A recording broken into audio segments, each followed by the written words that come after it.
Assalomu alaykum qadrli futbol muxlislari. E'tiboringiz markazida Futbol vaqti kanali. Do'stlar, bugungi videomizda siz Muhammad Salahning mana bu fantastik goli, undan tashqari Roberto Carlosning takrorlab bo'lmaydigan tarzda urgan mana bu ajoyib goli, Gareth Balening asr goli nominatsiyasiga loyiq topilgan super gollardan biri. Undan tashqari boshqa futbolchilar tomonidan urilgan jami bo'lib 15 ta takrorlash qiyin bo'lgan dahshatli va fantastik tarzda urilgan ajoyib gollarga guvoh bo'lasiz. Bu gollar asrning eng chiroyli gollar nominatsiyasidan joy oladigan super gollar. Diqqat qiling, bugun biz sizlarga futbol tarixida urilgan, takrorlash imkonsiz bo'lgan 15 ta eng chiroyli gol videosini taqdim qilamiz. Agar siz tayyor bo'lsangiz, biz juda ham qiziqarli bo'lgan videoni boshlaymiz. 15-o'rin. Muhammad Salah endigina yulduzlik darajasiga yetayotgan paytda u Roma jamoasida porlagani barchangizga ma'lum. Ana shu Roma jamoasida o'ynab yurgan paytlarda Muhammad Salah Palermo jamoasi darvozasiga mana bu shedevr golni joylab qo'ygan. Bu golni Muhammad Salah ataylab urganmi yoki tasodifan ajoyib tarzda urilgan golga mualliflik qilganmi, bunisi bizga qorong'u. Lekin mana bu golni takrorlash juda ham qiyin. Shuning uchun ham bu gol bizning reytingimizdan 15-o'rindan joy oldi. 14-o'rin. 2016-yilda Arsenal jamoasi Bolgariyaning Ludogorsk jamoasiga qarshi o'ynadi. Mana shu uchrashuvda Arsenal jamoasining futbolchisi Mesut Ozil shunaqangi chiroyli tarzda darvozabonni dog'da qoldirib gol uradiki, undan keyin ikkita futbolchini ham osongina dog'da qoldiradi. Xullas kalom, darvozabonga qo'shib ikkita himoyachi ham ajoyib tarzda aldab o'tiriladi. Ayniqsa darvozabonni ajoyib tarzda aldab o'tgani bu golning chiroyiga chiroy qo'shib turibdi. Bunday golni urish hattoki Lionel Messiga ham orzu bo'lsa kerak. Aynan shuning uchun ham bu gol bizning reytingimizda 14-o'rindan joy oldi. 13-o'rin. Prince Boateng Las Palmas jamoasida o'ynab yurgan paytlarda asrimizning eng chiroyli gollaridan birini urdi. Shubhasiz, bu gol asrning eng chiroyli gollaridan biri nominatsiyasidan joy olishiga shubham yo'q. Chunki bu golga uzatmani amalga oshirilgan paytidagi uzatmaga bir qarang. Qanday chiroyli tarzda uzatma amalga oshirildi. Undan keyin esa Boateng qaychi usulida chiroyli qilib darvozaga bu golni joylab qo'ydi. Aynan shuning uchun ham bu gol bizning reytingimizdan joy oldi. 12-o'rin. Atletico Madrid hamda Juventus jamoasi to'qnash kelgan o'yinda Paulo Dybala Kimsan Yan Oblak darvozasiga mana bunaqa super gol joylab qo'yganini ko'pchilik ko'rgan bo'lsa kerak. Bu golni takrorlash juda ham qiyin, chunki to'p deyarli darvoza chizig'i yonginasidan Yan Oblakning darvozasiga joylab qo'yilgan. Aynan shuning uchun ham bu gol bizning reytingimizda 12-o'rindan joy oldi. 11-o'rin. 2012-yilda Chelsea hamda Newcastle jamoalari to'qnash kelishadi. Mana shu uchrashuvda Pape Sese o'zi xohlab yoki xohlamagan tarzda Kimsan Peter Chech darvozasiga mana bu ajoyib golni joylab qo'yadi. Bu gol shubhasiz asrimizning eng chiroyli gollaridan biri. Aynan shuning uchun ham bu gol bizning reytingimizda 11-o'rinni egalladi.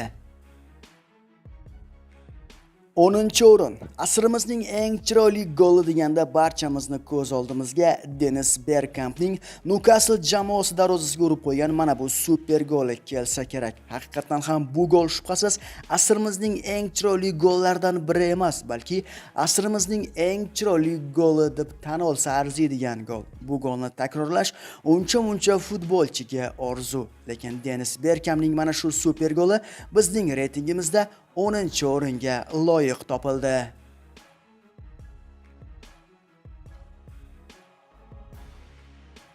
9-o'rin. 2014-yilda Ispaniya Kubogi finalida Barselona hamda Real Madrid jamoalari to'qnash kelishadi. Mana shu uchrashuvda Gareth Bale shunaqangi ajoyib va fantastik golga mualliflik qiladiki, bu gol shubhasiz asrimizning eng chiroyli gollaridan biri. Bu gol birinchidan Barselona jamoasiga urildi, ikkinchidan bu gol Kimsan Ispaniya Kubogi finalida urildi. Mana shunday jabhalar ham bu golning qadrini yana ham oshirib yubordi. Lekin Gareth Balening ajoyib tezlik olib Victor Valdes jamoasi darvozasiga urib qo'ygan goli bizning reytingimizdan bor-yo'g'i 9-o'rinni egalladi. Endi tasavvur qiling, oldinda qanday chiroyli gollar sizni kutib turibdi. Bizni kuzatishda davom eting.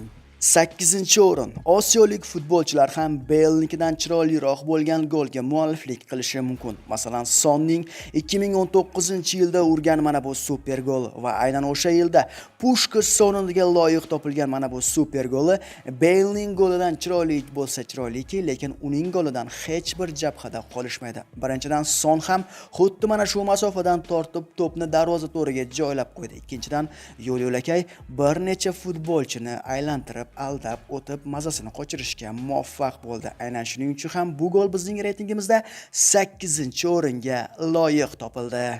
7-o'rin. Milan futbolchisi Jermain Menezning urgan mana bu goli esa bir tomondan asrning eng chiroyli gollaridan biri. Ikkinchi o'rinda esa darvozabon va himoyachilarning ustidan ochiqchasiga kulib urilgan gollardan biri hisoblanadi. Futbolchi darvozabonni aldab o'tdi, lekin shu paytda to'g'ri darvozaga to'pni joylab qo'ysa bo'lardi. Lekin u futbolchi bu ishni qilmadi. Orqa machasiga turib, darvoza to'riga tovoni bilan to'pni joylab qo'ydi va aynan mana shuning uchun ham uning goli asrimizning eng chiroyli gollaridan biri bo'lib turibdi.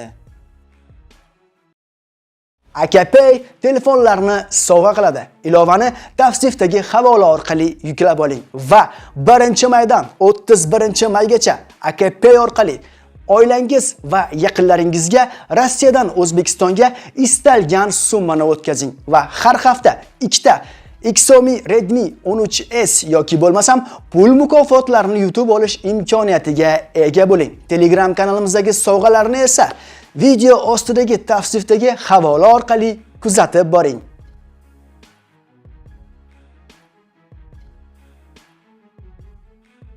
6-o'rin. Mana bu super gol esa qo'shni Qozog'iston Respublikasi chempionatida Ardabasi jamoasi futbolchisi To'xtar Janglishbay tomonidan kiritilgan. To'ppa-to'g'ri aytib o'tishimiz mumkinki, bu gol Yevropaning manaman degan kuchli 5lik chempionatining eng zo'r futbolchilari orzu qiladigan darajada chiroyli urilgan. To'pni to'xtatishga va darvozaga joylab qo'yishga necha bu golni aynan shuning uchun ham bizning reytingimizda 6-o'ringa loyiq topdik.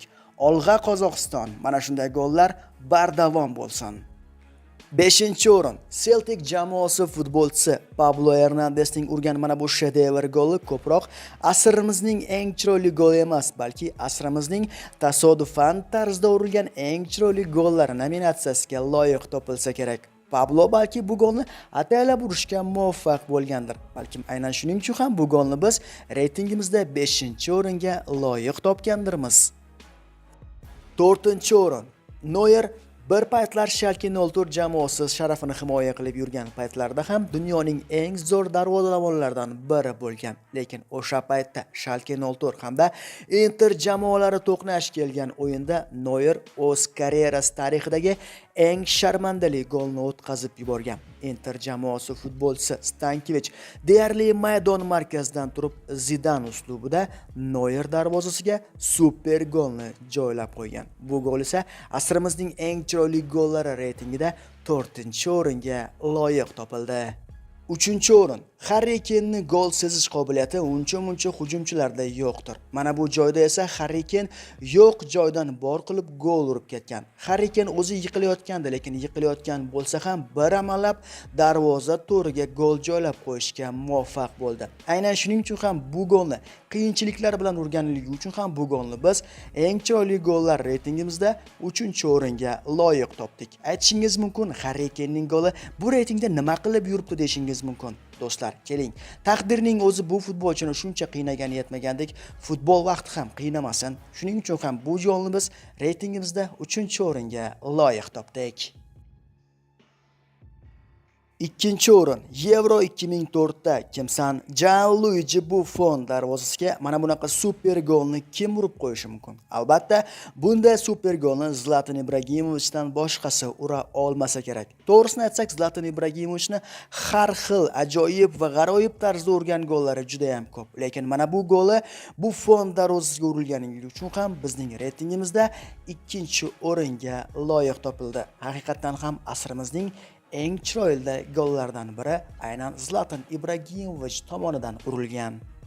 Birinchi o'rin. Sizlarni bilmadim-u, lekin men uchun 20-asrning eng chiroyli gollaridan birini Roberto Carlos urgan. Aynan uning mana shu super golini takrorlash juda ham qiyin. Balki bu yerda Carlos jamoadoshlariga uzatmani amalga oshiraman deb tasodifan super golga mualliflik qilgandir. Lekin men Roberto Carlosni o'yinlarini tomosha qilgan inson sifatida shuni aytishim mumkinki, bu yerda Roberto Carlos katta ehtimol bilan darvoza to'rini nishonga olgan va uning super zarbasi super golga aylanib ketgan. Nima deb o'ylaysiz? Bu gol birinchi o'ringa arziydimi, arzimaydimi? Bu haqida o'zingizni fikrlaringizni kommentariyalarda yozib qoldiring. Undan tashqari, bizning reytingimizda qaysi gollar qolib ketdi? Bu haqida ham kommentariyalarda yozib qoldirishni unutmang. Qadrli futbol muxlislari, aslini olganda futbol tarixida balki bundan ham chiroyli tarzda urilgan gollar bordir. Balki biz qaysidir super golni unutib qoldirgandirmiz. Aynan mana shu haqida siz kommentariyalarda o'z fikringizni yozib qoldiring. Nima deb o'ylaysiz? Asrning eng chiroyli gollar nominatsiyasida qaysi gollar qolib ketdi? O'z fikrlaringizni kommentariyalarda yozib qoldiring. O'ylaymizki, tanlangan mavzu va video sizlarga manzur bo'ldi. Keyingi videolarda ko'rishguncha xayr, salomat bo'ling.